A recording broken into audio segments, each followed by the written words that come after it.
Hi guys, welcome back to our video again. So in this video, we're going to test ride this G310GS, which is also known as the Little GS. It's a single cylinder 313cc.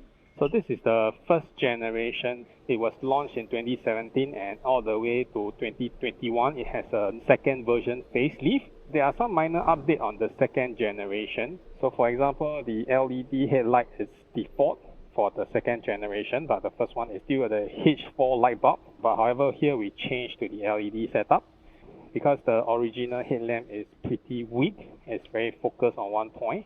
The casting is wider for this aftermarket LED, and then it comes with a LED indicator, but the first gen still uses a orange light bulb. And one more thing is that actually the previous owner puts a rubber strip to prevent the headlight from vibrating when you're riding it. Without it, every time you go across bumpy road, the headlight will actually move around. So this is a good add-on. And then other than that, the throttle is electronic. This is still cable.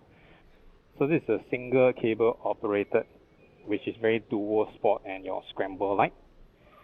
The frame here is black, but the newer one will be red. The crank cover and the clutch cover is default silver, something like that, but we painted it to black. The newer model will come default by black. Then other than that, it's pretty much similar. So we have already made some changes to the bike here. So first off, we can see that the windshield is taller. So the original one is something like here. So we also installed the handguard, and then we did a little bar riser. So as you can see here, it's raised up probably 2 cm. So we also included this parrot bar. It's not very useful because it's quite shaky. So if you put your phone here or whatever that has certain weight here, it actually vibrates a lot. So we just keep it empty, act as a support for the taller windshield. So this is the rail. Basically the tail light is not embedded inside, which is good because once you put the box, it's easier to be seen here, and then you get your 2 signal light. And then we also included the lower crash bar. It comes with the upper one because we will be adjusting the suspension a little bit just so we didn't install it. We also include a grip for more comfort in terms of gripping it while you are doing the main stand lift. So the main stand, which is also add-on, doesn't come with the bike. Of course, a little box, Chevy box here. And the other common issue is that because the bike is pretty tall, so when you always go on board, the tip of your feet will actually scrape this. So you will see some scratches and discoloration on the handlebar if they are not wrapped. The IE is being relocated on the tank, and then we also add a helmet hook and a USB charger. The GS version by default, it comes with 2 external plugs hidden somewhere in front here and somewhere here. So you have to take out the headlamp in order to access. So you don't need to do your own fuse or rewiring to get the extra power out. I guess that tool is mainly for your fog lamp. So one interesting thing about this bike is that it actually shares the same engine, or the manufacturing of the part is actually done by this company called TVS. It's an India company. So the engine is actually pointing backwards instead of front. The rationale of doing it is actually the intake comes from the front, so you get cooler air instead of the back. And then it also saves some space here and weight in order to make the bike more balanced. So I guess that's the rationale behind it. But so personally, I felt that if the engine is pointing towards the rear, so it makes maintenance easier. Once you lift up the tank, you can access. It's not pointing to the front where you need to remove the radiator and whatnot to get it done.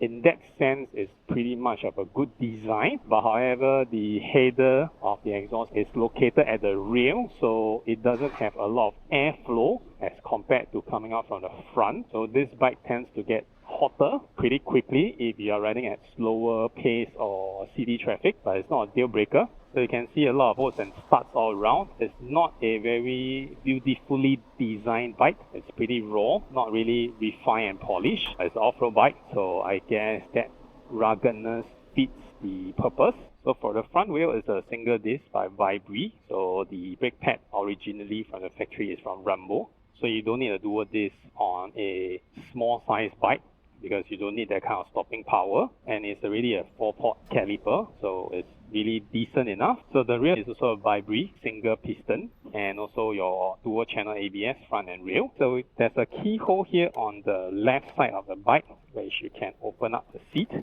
So generally, you will get your ABS pump here underneath, and then your OBD reader, your fuse boxes, relay, and also a toolbox. Okay, let's push it down to the side stand. Okay, and then let's just hop on to the bike.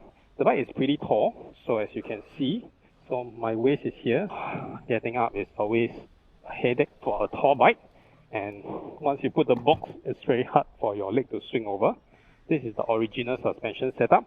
So I am probably like tiptoeing on both of my feet. As you can see here, initially the handlebar is pretty low. So something like that. We move it up with a 2 cm riser. Let us turn on the bike. It's a LCD display, so pretty much simple setup. There's only one button here. So you get your engine temp, your range, and then your fuel consumption is about 3.3 constant per liter. So probably like about 33 kilometer per liter kind of average. Okay, this is your constant fuel consumption, where you can ride and then it's instant. Then the average speed is about 37 that we traveled.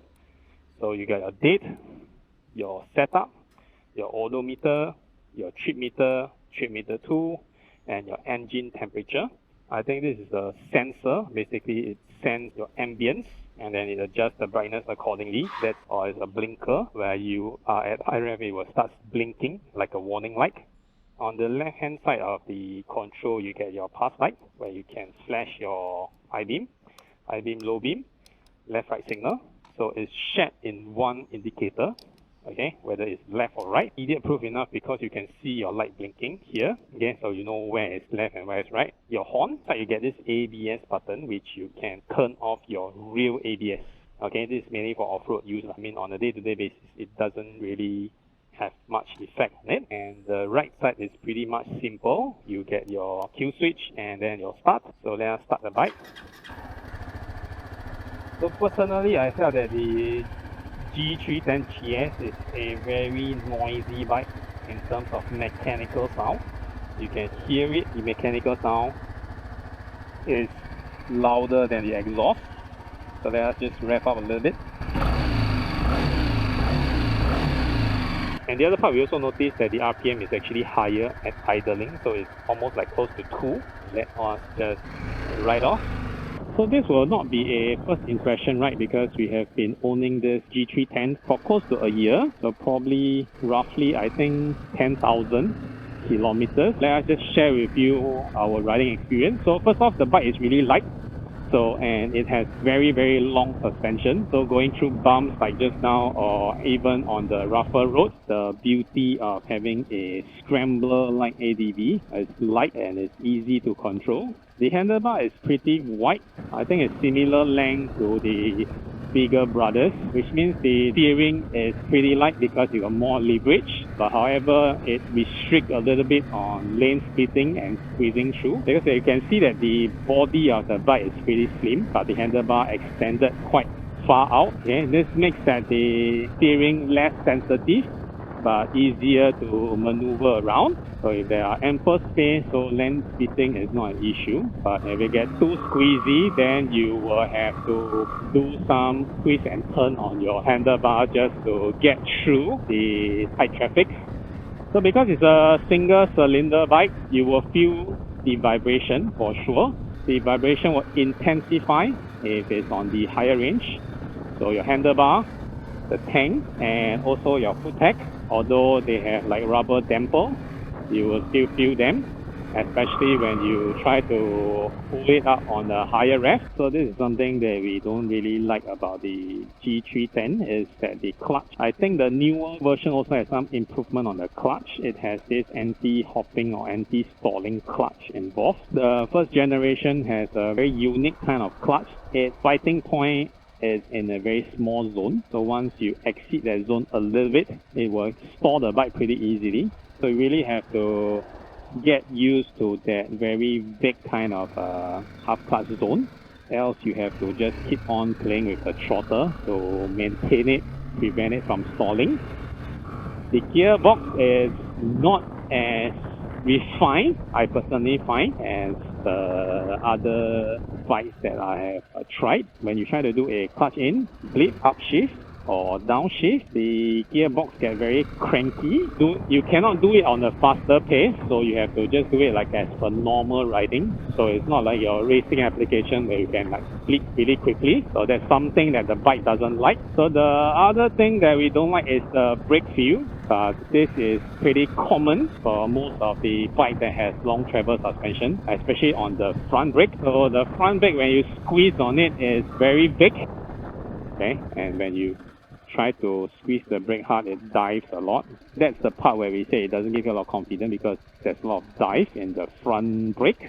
You felt like, the bike is still moving instead of slowing down. That's a downside, I would say, for having long and soft suspension. Although it's a Valvetrain Rambo brake pad, you felt that the front brake is not as sensitive as the rear. So you can see that the windshield is vibrating. So this is what we mentioned earlier on, that you can't really put heavy stuff like a handphone mount or whatnot. This thing will just keep on vibrating. Gives you the sense that it's gonna pop out anytime soon. So this bike revs up to 10,000 RPM before entering the red line. We realized that once you hit that 5,000 RPM mark, the exhaust note actually change a little bit. I don't know what's the logic behind. It sounds throatier after 5,000 RPM. So we're gear 2.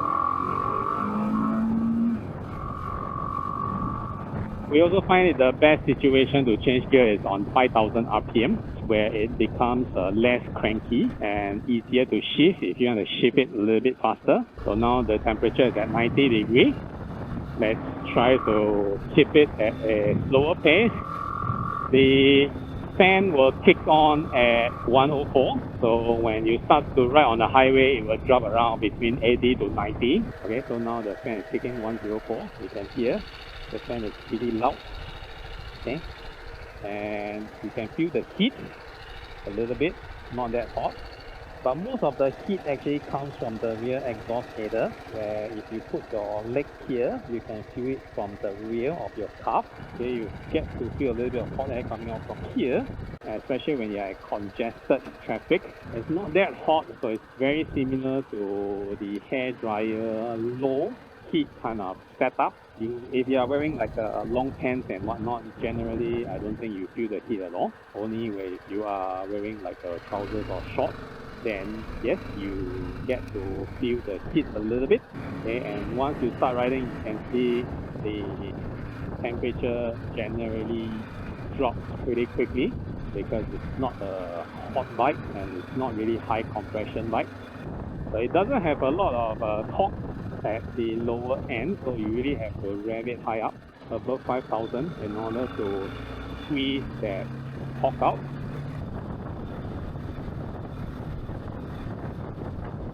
So with this kind of suspension, you can just dash through it without much worry about hurting your back or wrist or neck or whatnot. So the front suspension is non-adjustable. The rear suspension, the monoshock, is actually preload adjustable. By default, the rear and the front are really soft. So what we have done, actually I have changed the heavier weight fork oil on the front suspension. And we have also dialed up the preload for the rear suspension. If it's in a stock form, the rear actually bottoms out quite easily. But once you've done the adjustment, I would say it's pretty comfortable. It's a pretty good solo rider kind of suspension. So you feel the torque after 5,000 RPM, because it starts at around 2,000 RPM while idling. So when you're at 3-4, probably 4,000 plus, you don't feel that the bike has a lot of power. So only when you start moving upwards, you can feel that the torque coming in. The throttle is really light because the single cable, as we showed just now. You don't feel any resistance. Then enter the expressway. Okay, so you basically can cruise at highway speed on the 6th gear at around 5,000 RPM. So plenty of extra where you can get used to it. Even going up slope, you can accelerate. But as you can see, I'm not sure whether you can see here. So once you are at highway speed, the mirror actually blurs out a little bit. Unless it's brand new. When it's brand new, perfectly clear, no matter at what speed. Then after probably like 6 months of use, you will see that the mirror actually starts to vibrate on a higher speed. You have a stronger sense of vibration on the handlebar. So on the 6th gear, on the 6,000 RPM generally, for a single rider setup, you will hit 3-digit speed. So it rates fine at 10,000 RPM, so you still can push it a little bit harder. Personally, I have never pushed this bike to its limit because it's not very comfortable riding at that speed. Based on the assumption here, so when it hits the red line 10,000 RPM, I guess it can hit around 140, 150, shouldn't be an issue. If you are having larger loads or you are riding with a pillion, then that might not be the case. You can full throttle it. This is the fun part because hardly you can full throttle the more powerful bike. So on top of the vibration that we mentioned earlier on when you ride on a higher speed, another discomfort is actually the wind protection. So for this bike, because of this very tiny or even tinier if you are using a stock windshield, it really doesn't give you a lot of wind protection. It's just redirecting most of the wind blast to the side of your body instead of on your chest. So to say that in a very hot day like this, generally you get a lot of ventilation as well. The lane splitting, like we mentioned, no issue. One interesting thing that we found out is most of the bike has about 10 to 15% kind of off reading on their speedometer, but the BMW ones are really accurate. So no matter what speed range you are at, the deviation is basically at 5 kilometers per hour.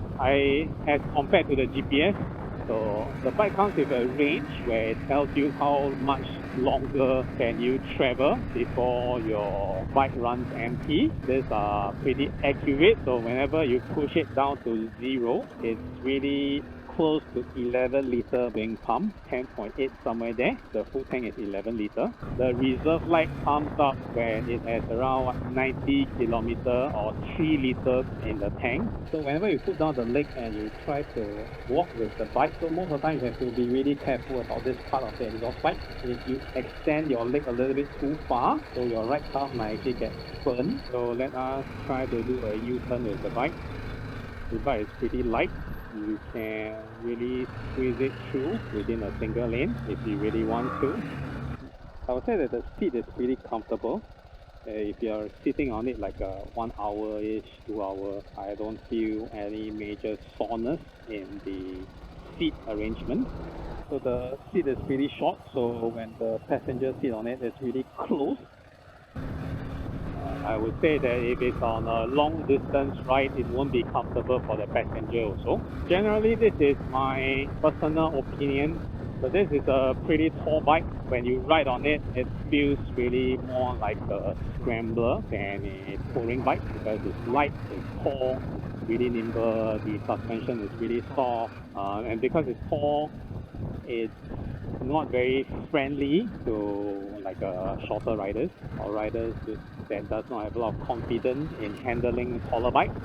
So however, there are lowering kits available. Okay, not a mile clocker where you push to the highway and then just speed all the way through. It's capable in doing it, but it's not very comfortable doing it on this bike because of the vibration and the wind protection.